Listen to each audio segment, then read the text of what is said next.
मैं राज सोलंकी, मेरे YouTube channel में आपका स्वागत है।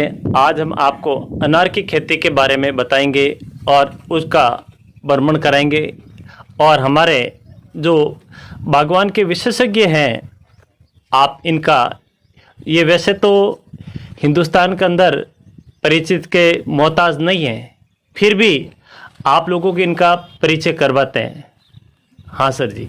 नमस्कार सभी, मेरा नाम कविंदर चौधरी है। मैं बेसिकली यूपी से बिलोंग करता हूँ, मेरठ से। और मैं पिछले 10 साल से यहाँ पे अनार की खेती करता हूँ राजस्थान में। पिछले 10 सालों से हम लोग अनार की अच्छी खेती करते हैं। और पिछले 5 साल से हम लोगों ने एक प्रण लिया है कि बढ़ती बीमारी को देखते हुए कि हम लोग जो अनार की खेती करते हैं उसमें कम से कम हाजिर केमिकल को यूज किया जाए, कम से कम केमिकल हम डालें।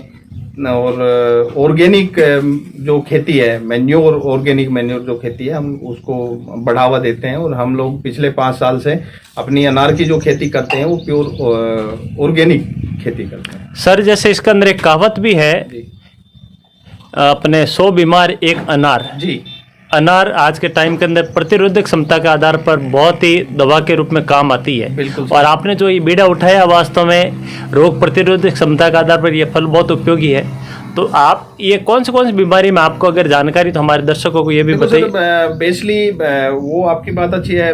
बीमारियों में तो लीवर के लिए बहुत स्ट्रॉन्ग चीज है। दूसरा, हम लोगों के जो ब्लड सर्कुलर है उसके लिए अनार बहुत चीज है। आप किसी भी डॉक्टर के पास जाइए, वो आपको अगर खून की कमी है तो सबसे पहले आपको अनार के लिए बोलता है।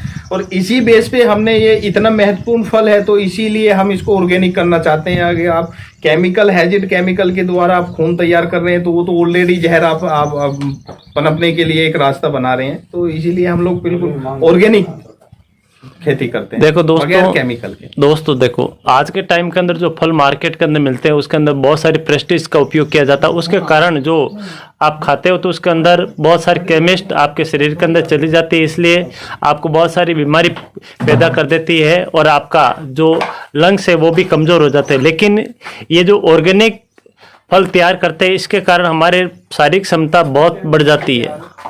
सर जी, ये जो आपने औद्योगिक का, इसमें बागवानी का बीड़ा उठाया है जी, इसका समाज के अंदर कितना क्या प्रभाव पड़ता है इसका? देखो सर, जो अच्छे पढ़े लिखे, मैं बोलूँगा अच्छे पढ़े लिखे फार्मर हैं, वो लोग भी सब इस चीज़ को अच्छी तरह जानते हैं कि केमिकल कितना, मतलब हम लोगों की आने वाली जनरेशन के लिए कितना खराब है। हम लोगों की खुद की पीढ़ी के लिए अभी एक पर्टिकुलर बात करते हैं। देखो, ये सब हैजिड केमिकल की पहले 100 वर्ष एज होती थी मनुष्य की, आज 70 पे पहुंच गई। आने वाली, अगर यही इसी तरह केमिकल, हैजिड केमिकल हम लोगों के द्वारा हमारे लम्स में अंदर जाता रहा तो ये नेचुरली कैंसर जैसी कंपनियां, अभी आपने देखा होगा कि आने वाले समय में गवर्नमेंट क्या है कि जो पेस्टिसाइड की 26-27 टेक्निकल ऐसे हैं जो कंपनियों ने बैन कर दिए।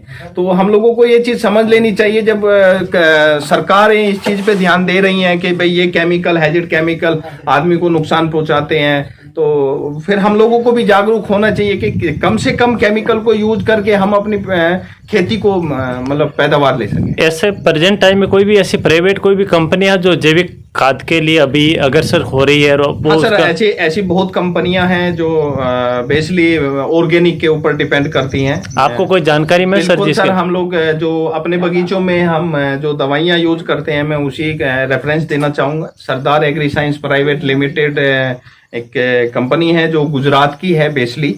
और उन लोगों के पास में जितने भी जो भी प्रोडक्ट हैं हम लोग यूज करते हैं, और वो 100% ऑर्गेनिक प्रोडक्ट हैं जो गुजरात सरकार से भी प्रमाणित हैं और राजस्थान सरकार से भी प्रमाणित हैं। अच्छा सर जी, एक चीज किसान आपसे जानकारी जानना चाह रहे हैं कि जो वर्तमान में जो मार्केट के अंदर जो ये केमिस्ट वाली दवाएं मिलती है और जो आपके ऑर्गेनिक, इन कीमत में अगर आपको जानकारी चाहिए तो कितने क्या फर्क पड़ता है? कोई ज्यादा डिफरेंस होता नहीं है। दवाइयों का डिफरेंस होता है, मार्केट के ऊपर डिपेंड करता है कि मार्केट, आप कैसी मार्केट में आप काम कर रहे हैं। देखो ये रेटों की कुछ ऐसी कैलकुलेशन बैठती है कि वो मार्केट के ऊपर भी कुछ कई हद तक डिपेंड करता है। अभी बात करें तो पेस्टिसाइड के भी रेट कंपनियां डिक्लेयर करती हैं, उनके बाद में फिर मार्केट में आता है, मार्केट से फार्मर पे जाता है, तो वो एक पर्टिकुलरली सर्कुलर होता है, उसमें ऐसा कोई ज्यादा वेरिफिकेशन नहीं है। और मेरा मानना ये है, हम खेती करते हैं, पिछले 5 साल से ऑर्गेनिक खेती कर रहे हैं, तो मेरा मानना है कि जो हम केमिकल